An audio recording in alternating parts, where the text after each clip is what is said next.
Recently Rifat একাডেমির ভুলভাল class নেওয়া, অনশটের ভাইরাস, পরীক্ষার আগের রাতে ২৬ ঘন্টা ক্লাস দেখে পরীক্ষা দেওয়ার টেন্ডেন্সি এবং বাংলাদেশের এডটেকের এক্সট্রিম টক্সিক এনভায়রনমেন্ট। মূল সমস্যাটা আসলে কোথায় এবং এর সলিউশনটা কি, এগুলো নিয়ে আজকের ভিডিওতে কথা বলার চেষ্টা করব। তো চলেন শুরু করি। তো ভিডিওটা একটু লম্বা হয়ে যেতে পারে, এই জন্য আমি আগে থেকেই ক্ষমা চেয়ে নিয়েছি। তো চলেন শুরু করি। বাংলাদেশের এডটেকের সূচনাটা বা একবার শুরুটা হয়েছিল অন্যরকম পাঠশালার মাধ্যমে। জাস্ট আমি একটু কনটেক্সটটা দিয়ে নিচ্ছি, কারণ মেইন কাহিনীতে বা মেইন প্রবলেমটা বোঝার জন্য এই কনটেক্সটটা দেওয়া জরুরি। তারপর হচ্ছে তখন অন্যরকম পাঠশালা ভিডিও দিচ্ছিল। অবভিয়াসলি আমি এই ভিডিওতে এইটা বলব না যে শুধুমাত্র আপনি হচ্ছে মানব সেবা করতে আসছেন এবং বিজনেসের অ্যাসপেক্টগুলো অবভিয়াসলি আলোচনা করার ট্রাই করব।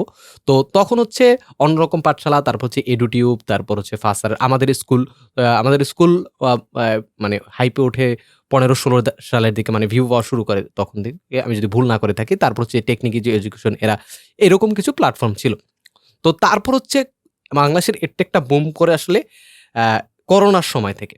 এখন দেখেন, যেকোনো একটা বিজনেস বলেন, এডুকেশন অবভিয়াসলি একটা বিজনেস। আমি কখনো এটা বলতেছি না যে এইটা হচ্ছে মানব সেবা করার জন্য আপনি আসছেন বা অবভিয়াসলি শিক্ষকতা একটা মহান পেশা। বাট শিক্ষকতা মহান পেশা এইজন্য এরকম না যে আপনি সারা জীবন এটাকে ফ্রিতে দেবেন। অ্যাজ এ বিজনেস হিসেবেই মানে অ্যাজ এ বিজনেসই এটাকে দেখতে হবে এবং এইভাবেই প্রবলেমটাকে সলভ করার ট্রাই করতে হবে। এখন আপনি তো মানব সেবা করতে আসেন না। আপনারও তো জীবন আছে, তারপর হচ্ছে পার্সোনাল লাইফ আছে। এটার জন্য টাকা দরকার। সো ওই অ্যাসপেক্টটা বাদ দিলাম যে আপনি মানব সেবা করতে আসছেন, সারা জীবন শুধু মানব সেবা করে যাবেন, ফ্রিতে ক্লাস দিয়ে যাবেন। ফ্রি ক্লাস আর পেইড ক্লাসের কথা এখানে আসতেছে না। ফ্রি ক্লাস, পেইড ক্লাসের কথা বাদ। তো যাই হোক, যেখানে ছিলাম। তো মানে করোনার সময় এডটেকটা আসলে বুম করে। এখন কথা হচ্ছে, বাঙালির একটা মেসিভ প্রবলেম আছে। এই প্রবলেমটাকে ফাহাম আব্দুস সালাম এক্সপ্লেইন করেন এইভাবে যে, উনি যেইভাবে কোট করেছেন আমি একেবারে ওইভাবে বলতেছি যে, বাঙালি যেকোনো জিনিসকে আসলে পাতলা পায়খানা বানায় ফেলে। যেকোনো জিনিস যেই সেক্টরে যাবেন সেই সেক্টরে দেখবেন। যেমন হচ্ছে ফ্রিল্যান্সিং সেক্টরে। ফ্রিল্যান্সিং সেক্টরে আপওয়ার্কে, তারপর হচ্ছে বিভিন্ন যেই ফাইবারে তো হচ্ছে গিগ বেস। সো আপওয়ার্কে বা যেই সাইটগুলোতে জব পোস্ট করা হয়, ওইখানে এরকম ডিরেক্টলি বলে দেয় যে বাংলাদেশি অ্যান্ড ইন্ডিয়ান। আমি হচ্ছে বাংলাদেশ, ইন্ডিয়ান, পাকিস্তান এই টাইপের এইখানের এই সাবকন্টিনেন্টের মানুষদের মেন্টালিটি একই রকম। সো একই মনে করি। সো এইরকম যে মানে যেকোনো একটা সেক্টরে যদি বাঙালি এন্টার করে, ওই সেক্টরটাকে তারা একেবারে পুরোপুরি পাতলা পায়খানা বানায় ফেলে। ফ্রিল্যান্সিং হোক, যেকোনো সেক্টর হোক। এমনকি এখন যেইটা শুরু হইছে সেটা হচ্ছে এই যে কি বলে হায়ার এডুকেশনের জন্য যে পিএইচডি, মাস্টার্সের জন্য বাইরে যায়। এইটাও একেবারে ধ্বংস করে দিচ্ছে। অনেক ভার্সিটি বলে দিচ্ছে যে বাঙালিদেরকে আর নিবে না। যাই হোক, বাঙালিরা যে সব জায়গায় এরকম করে, এটা হচ্ছে করোনার সময় আমরা এডটেকে দেখি। একের পর এক এডটেক প্ল্যাটফর্ম আসতে থাকে এবং এটার মেইন প্রবলেম হচ্ছিল যে টাকা। সবাই দেখতেছে কাঁচা টাকা। কোর্স দিলেই, কোর্স সেল হচ্ছে, লাখ, লাখ টাকা চলে আসছে, কোটি, কোটি টাকা চলে আসছে। সো কোর্স দিলে সাথে, সাথে যেহেতু কোটি, কোটি টাকা চলে আসছে, অবভিয়াসলি বাঙালি টাকার জন্য এখানে এন্টার করা শুরু করে এবং তখনই আসলে মেইন প্রবলেমটা ঘটা শুরু করে। তখন আসলে প্রবলেমটা ঘটা অতটা ভালোভাবে শুরু করে নাই। মানে এত বাজেভাবে এই জিনিসটা, ভালোভাবে বলতেছি কেন, বাজেভাবে জিনিসটা ঘটে নাই। ঘটছে আরো কিছু বছর পর, মানে ২১-২২ সালের দিকে। দেখেন, একটা বিজনেস সেটা হচ্ছে যেকোনো একটা প্রবলেমকে সলভ করে, যেকোনো একটা মানুষের বা তাদের কনজিউমারের পেইন পয়েন্টটাকে আইডেন্টিফাই করে এবং সেইটাকে সলভ করার ট্রাই করে। আগে, মানে আগে বলতে একেবারে প্রাচীন যুগের কথা বলতেছি না। ১৩, ১৪, ১৫, ১৬ বা ২০ সাল পর্যন্ত স্টুডেন্টরা বা যারা পড়াশোনা করতে আসতো বা স্টুডেন্টরা যারা মানে পড়াশোনার সাথে জড়িত, যারা স্টুডেন্ট তারা পড়াশোনা করতে আসতো। তারা শুধুমাত্র মানে কি বলে, হ্যাঁ, ওভারঅল পড়াশোনা করতেছে। আচ্ছা, যেটা বলতে চাইছি ওটা বলব না এখন। বললে মানে প্রচুর হয়, ক্যাচাল হবে এটা নিয়ে। তো পড়াশোনা করার জন্য আসতো। তো উদ্ভাস বলেন, তারপর হচ্ছে এসিএস বলেন, তারা কি করছে? ওই প্রবলেমটাকে সলভ করার ট্রাই করছে। তারা গুড কনটেন্ট দেওয়ার, ভালো কনটেন্ট দেওয়ার ট্রাই করছে এবং উদ্ভাস তো এইভাবেই টার্গেট করে যে এই যে ফার্স্ট, সেকেন্ড, থার্ড এই স্টুডেন্টগুলোকে আমি টানার চেষ্টা করব নিজের দিকে। মানে একটা প্রবলেমকে সলভ করছে। তুমি পড়তে চাও, আমি তোমাকে এডুকেশন দিচ্ছি। দেখেন, এখন যেই প্রবলেমটা ঘটতেছে যে পরীক্ষার আগের রাতে অনশট দেওয়ার, পরীক্ষার আগের রাতে অনশট দিয়ে ২৬ ঘন্টার ক্লাস দিয়ে নিয়ে একটা হচ্ছে স্টুডেন্টদেরকে মানে একটা ডিলিউশনের ভিতর ফেলা। এই প্রবলেমটা তো শুধুমাত্র টিচারদের না, এখানে তো স্টুডেন্টদেরও দায় আছে। কারণ কি, তখন পেইন পয়েন্ট ছিল ভালো স্টুডেন্ট হইতে চাইতাম, আমি পড়তে চাইতাম। আর এখন হচ্ছে পরীক্ষার আগের রাতে পড়ে আমি ভালো রেজাল্ট করতে চাই। এখন তাহলে টিচাররা কি করবে? এখন এইখানে আরেকটা কথা আছে যে এই পথটা কে দেখাইছি? অবশ্যই টিচাররা দেখানো শুরু করছে এবং এই কালচারটা সর্বপ্রথম শুরু করছিল 10MS, মোস্ট প্রবাবলি ২১-২২ সালের দিকে পরীক্ষার আগের রাতে। তারা ঐরকম বলতো না যে পরীক্ষার আগের রাতে তুমি পড়লেই হচ্ছে করে বা মানে এরকম করে ফেলবে, এরকম কিছু বলতো না। জাস্ট পরীক্ষার আগের রাতে একটা লাইভ করতে এবং তখন কিন্তু আমি আবার বলছি, তখন কিন্তু এই মানে এই জিনিসগুলা এতটা টক্সিক ছিল না, জিনিসগুলো একেবারে নর্মাল ছিল যে পরীক্ষার আগের রাতে তুমি একটা লাইভ করলা, সিম্পল একটু রিভিশন দিলা। সো এই যে কালচারটা এইভাবে শুরু হয়েছে। তারপরে রিফাত একাডেমি টাইপের যে জিনিসগুলো আসলো, তারা শুরু করলো কি পরীক্ষার আগের রাতে 20 ঘন্টা 21 ঘন্টা বা পরীক্ষার আগের রাতে যে অনশট জিনিসটা, যে অনশট কি ভাই, মানে অ্যাজ এ টিচার আমার অনশট শুনলেই মাথাটা একেবারে মানে পুরোপুরি গরম হয়ে যায়। অনশট কেন হবে? তুমি পরীক্ষার আগের রাতে তুমি কেন ক্লাস দেখবা? পরীক্ষার আগের রাতে তোমার কেন ক্লাস লাগবে? অনশট তো দূরের কথা, পরীক্ষার আগের রাতে তুমি ক্লাস দিয়ে কেন দেখবা? তুমি সারা বছর কি করছো? সারা বছর তুমি কি করবা যে পরীক্ষার আগের রাতে তোমার অনশট একটা ক্লাস দেখে করা লাগবে? এবং টিচাররাও এইটাকে মানে প্রথমে এটার সাথে ইন্ট্রোডিউস করেছে টিচাররা, তারপরে এটাকে টক্সিক পর্যায়ে নিয়ে গেছে টিচাররা, এবং তারপর স্টুডেন্টরা যখন এডিক্টেড হয়ে গেছে তখন আমরা স্টুডেন্টদেরকে দোষ দিতেছি। স্টুডেন্টদের দোষ নাই এরকম না, স্টুডেন্টরা কিন্তু অনেক জায়গায় স্ট্রাগল করতেছে। যেমন হচ্ছে ফেসবুক আর রিলসের এই যুগে অ্যাটেনশন ভয়ঙ্করভাবে কমতেছে, বাট ওই জায়গায় স্টুডেন্টরা কিন্তু স্ট্রাগল করতেছে।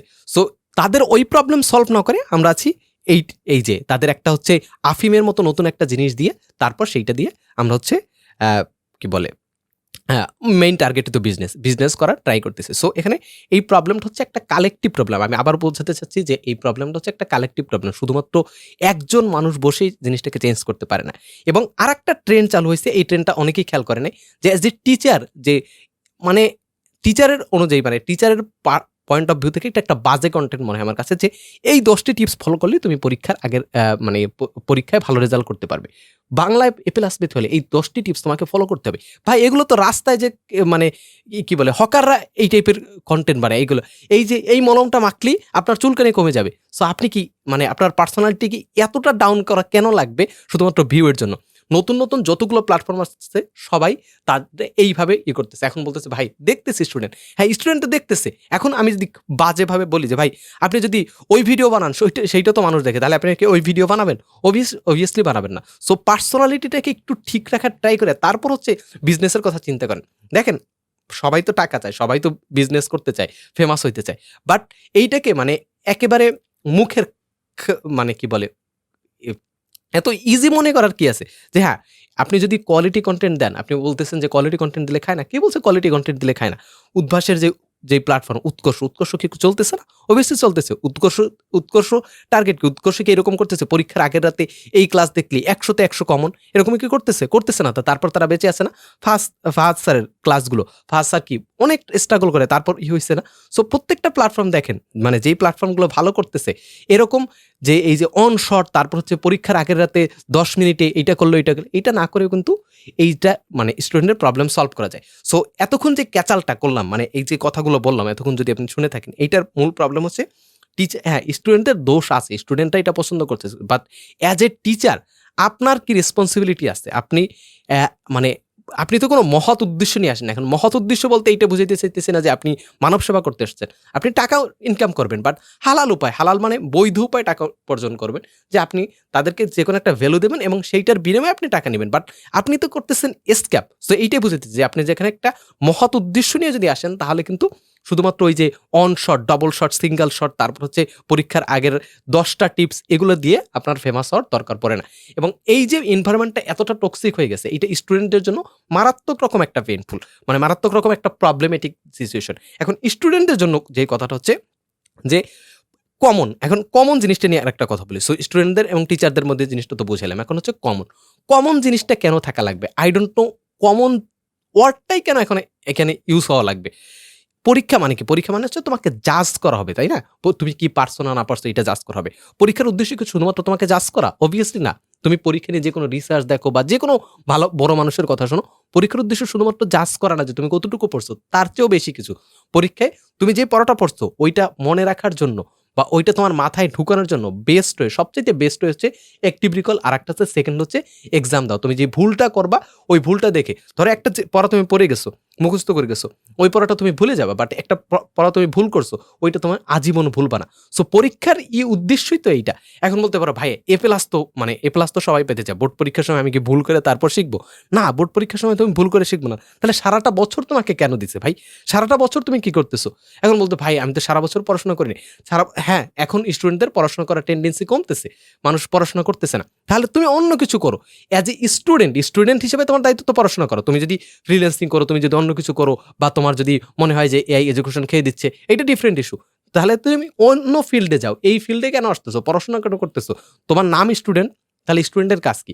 ধরেন একজন মানুষ কার্পেন্টার বা যে কোনো মানুষ একজন ডাক্তার, এখন সে যদি বলে আমার ডাক্তারি ভাল লাগে না, মানে ব্যাপারটা কেমন একটু চিন্তা করো। তুমি স্টুডেন্ট, তোমার কাজ পড়াশোনা করো, তুমি বলতেছো ভাই আমি পড়াশোনা তো করি না বা পড়াশোনা ভাল লাগে না, এটা কি আসলে কোনো মেক সেন্স করে?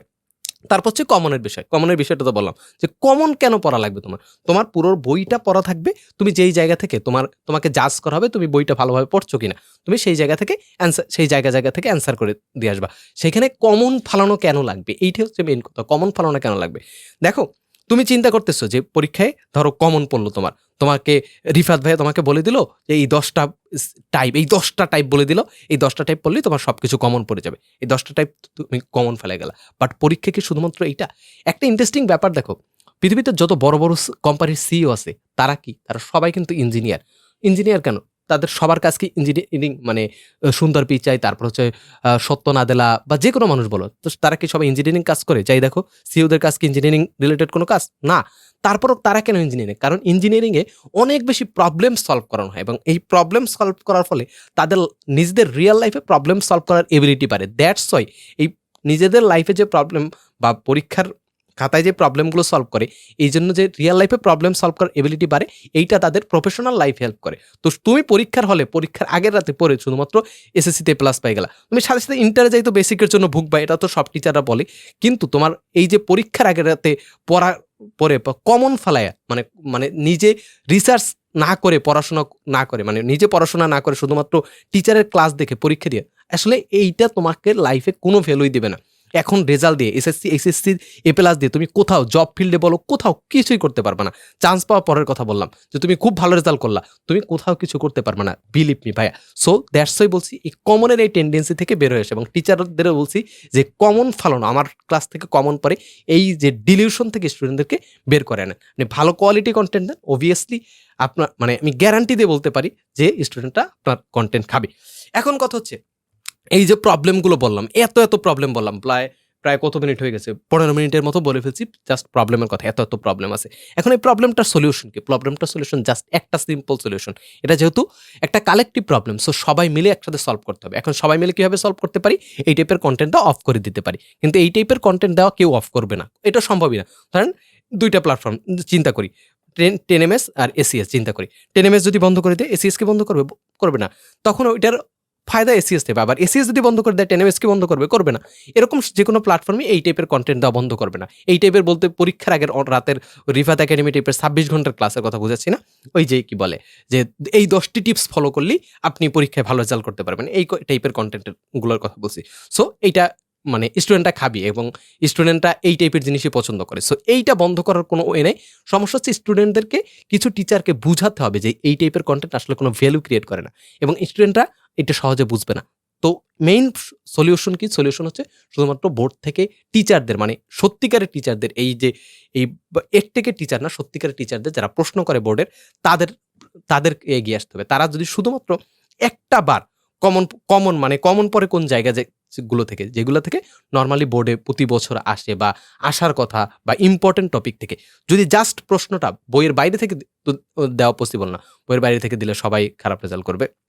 বাট বইয়ের ভিতর থেকে এমন জায়গা থেকে কোশ্চেন করা, যে জায়গা থেকে যেই জায়গাগুলো ইম্পর্টেন্ট না, জাস্ট একটা বছর যদি এরকম করা যায় যে একটা মানে নৈবিত্তিক একটা সৃজনশীল পূর্ববর্তী বছরের ওই টাইপ থেকে একেবারে মানে হুবহু করা হয় নাই, ঘুরাই পেঁচাই দেওয়া হয়েছে, বা ইম্পর্টেন্ট না এরকম টপিক থেকে দেওয়া হয়েছে। বলতে পারেন যে ভাই তাহলে তো স্টুডেন্টরা অনেক খারাপ করবে, অনেক স্টুডেন্ট খারাপ করবে, করতেই পারে। কারণ তোমার কাজ কি? স্টুডেন্ট হিসেবে তোমার কাজ ছিল পুরো বইটা পড়া। তুমি পুরো বইটা না পড়ে শুধুমাত্র স্পেসিফিক টপিক কেন পড়বা? পুরো বইটা পড়া থাকলে বইয়ের যে কোনো কোণা থেকে তোমাকে কোশ্চেন করলে তুমি অ্যান্সার দিয়ে আসতে পারবা। তোমার জন্য তো মানে স্পেসিফিক পার্ট বলতে বলা হয় না, তাহলে তো বই তো ছোট করেও তো ওইগুলোই দিত। এইগুলোও যে একেবারে ইম্পর্টেন্ট না এরকম না। অনেকে বলে যে ভাই ইম্পর্টেন্ট না, তাহলে বইতে কেন দিছে? অনেকে মনে করে যে ভাই ম্যাথের যে প্রথমে যে একটু হিস্টোরি বলে, তারপর হচ্ছে ওইটার পিছনে কনটেক্সট বলে, এইগুলো তো ইম্পর্টেন্ট না। অবভিয়াসলি ইম্পর্টেন্ট, নাহলে বইতে কেন দিছে? অনেক ইম্পর্টেন্ট। আচ্ছা, এগুলো নিয়ে আমি কথা বলতে চাই না। চমক হাসান ভাইয়ের একটা ভিডিও আছে, উনি এটা বুঝাইছে যে কেন হচ্ছে ম্যাথের কনটেক্সটটা বা আগে যে বইয়ের অনুশীলনের আগে যে জিনিসগুলো দেয় সেগুলো ইম্পর্টেন্ট, সেগুলো নিয়ে ওনার একটা ডিটেলস ভিডিও আছে, চাইলে দেখে নিতে পারো। তো যেটা বলছিলাম, সো এইরকম করে যদি একটা বছর জাস্ট মানে পুরোপুরি একটু একটা লাইনও কমন পড়বে না, এরকম করে যদি করা যায় একেবারে সাথে রিফাত একাডেমি টাইপের বা এরকম টিকটিক ব্যাঙের ছাতার মতো গজিয়ে ওঠা যে এডটেক প্ল্যাটফর্মগুলোর সাথে হয়ে যাবে। কারণ কি, কারণ তারপরের বছর বড় বড় এডটেকগুলো নতুন ইউএসপি নিয়ে হাজির হবে যে আমাদের এখানে সব পড়ানো হয়, আমাদের এখানে বেসিক থেকে পড়ানো হয়, এই টাইপের মানে কন্টেন্ট আবার তাই তখন ভালোভাবে পড়ানো শুরু করবে। এখন স্টুডেন্টদের পেইন পয়েন্ট কি, ভালো রেজাল্ট করা।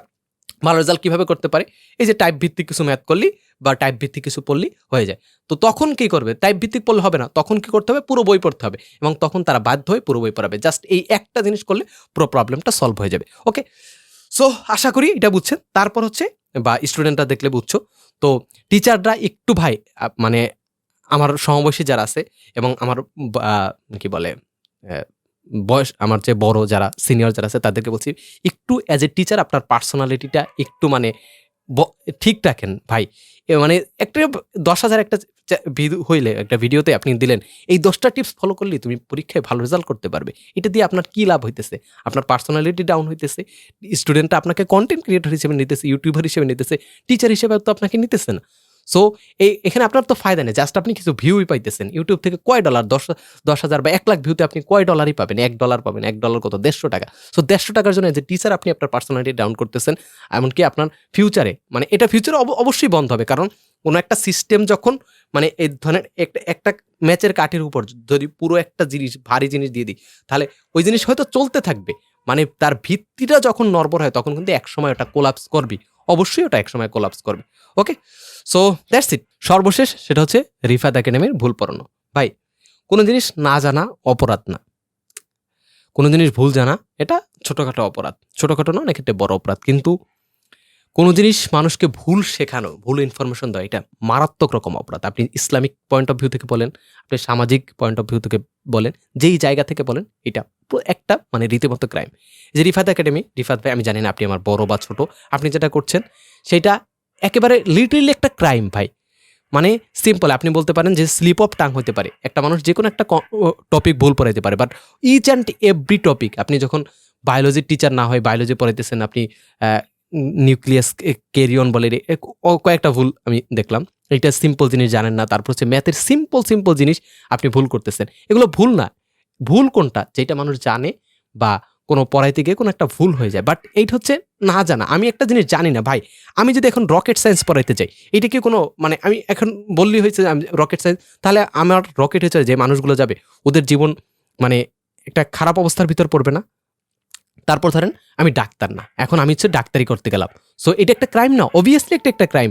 আমি যেটা জানি না, যেই জিনিস জানি না, সেই জিনিস আমি কেন করতে যাব? সো অবভিয়াসলি এই জায়গা থেকে বের হয়ে আসেন, আশা করি বুঝছেন। সো দ্যাটস ইট হচ্ছে আজকের ভিডিও। দেখা হবে তো পরবর্তী কোনো ভিডিওতে। ততক্ষণ তো সুস্থ থাকেন, ভালো থাকেন, সবাইকে নিয়ে ভালো থাকার চেষ্টা করেন। আসসালামু আলাইকুম।